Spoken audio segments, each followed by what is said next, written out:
one of the things I'm going to be sharing here at CrimeCon is a victim impact statement, and I'm going to be sharing that we found in my dad's journal entries a notation that's marked 1981 in all caps, Kerri/BND/game, and we know BND is bondage. And so when I went in to see the Osage County Sheriff's Office the first night in June, they let me look at the journal because they had found it, and they wanted me to find it. And we knew right away that it's pretty much symbolizes that my father committed sexual abuse against me when I was like 2.5. And there's another notation in there too right after that. Now, in June, then I went in to see my dad the next day, but I wasn't able to confront him at that time. I finally did in October. I did trauma therapy, I did EMDR, and then I went back in and saw my dad in October, and I confronted him with it, and we showed him the journal entry, and we showed him this photo of him. There's a Polaroid that's not been publicized that he took where he's dressed up like a woman, and he's got like long hair, and he's over a doll that he made that's a child, and strangling the doll. And when I saw the photo this summer, I knew that's what he had done to me. And I've had like that kind of stuck in me, like this image of something happening to me when I was little. And I've always had an issue with my neck. And I had talked to like a detective that helped catch my dad in 2005. I have talked to criminologists. I've talked to Dr. Ramsland. I've talked to therapists, and everybody agrees it's very possible my father did commit sexual abuse against me. And I just didn't have that piece of like evidence until we found that journal. Didn't he admit it? So in October, I went in, and when I go in, he has to waive Miranda with law enforcement. So I go in and I say, hey, I'm here with Osage County Sheriff's Office.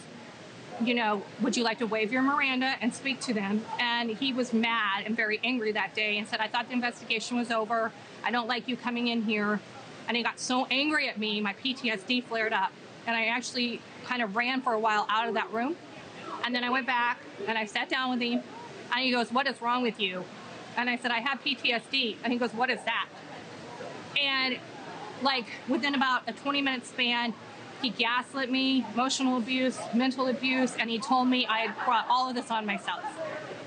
And so then he said, what will help you? Because I was upset. So he's like going back and forth between like dad and BTK.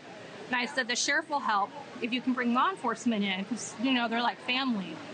So they came in with me, and we showed my dad the journal entry and that photo. And he goes, well, it was just a fantasy. So first he completely denied it, and then you present him with the evidence, just like if, say, there were more murders. Yeah. And then he comes up with something like to pad around it.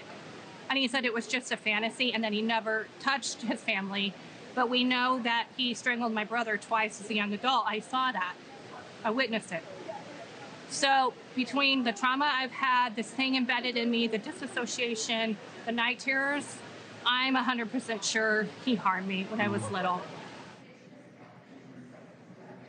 Yeah, this was so disturbing, Ashleigh. Bless her heart. It's all She's such just a now sweet coming girl. out. And to think that she was going there after years and years and years to the prison to talk to him face to face to try to solve some of these other cases. She sees that journal entry, and it all came back to her. She went to therapy, and through the therapy, she was actually able to remember some of this stuff that her own dad. But the thing that just, I mean, so much of that caught in my throat, Yeah. but the thing I can't believe is that he said, oh dear, it was just a fantasy. Well, as if that is some excuse for binding your toddler and sexually molesting her. It was just a fantasy? Well, and at first he denied it outright, she told me. Then when they showed him the actual entry and said, but what does this mean? Oh, it was just a fantasy. And you know, she had to sit there face to face with him. I mean, she's such a strong woman. Yeah.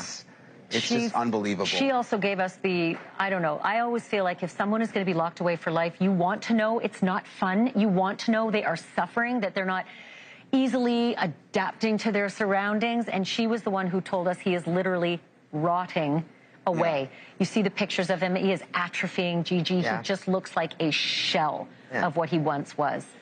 As he should. I mean, that's karma coming around. I mean, look what he did to these innocent women. Yeah. over the years. I don't know if it's Schadenfreude, but it does feel good to see him looking. Well, in the letter he wrote you about how he's going to retire. Right. I mean, it's just sick. This guy, like, he likes the attention. Yeah. They all do. Yeah. They all do. Brian Enton and Gigi McKelvey, as always, thank you so much. Thanks, Ashleigh. And I'm going to spend a lot more time with you here at CrimeCon as well. Thank you for watching. Go to newsnationnow.com to find NewsNation on your television provider. And don't forget to click the red subscribe button below to get more of NewsNation's fact-driven, unbiased coverage.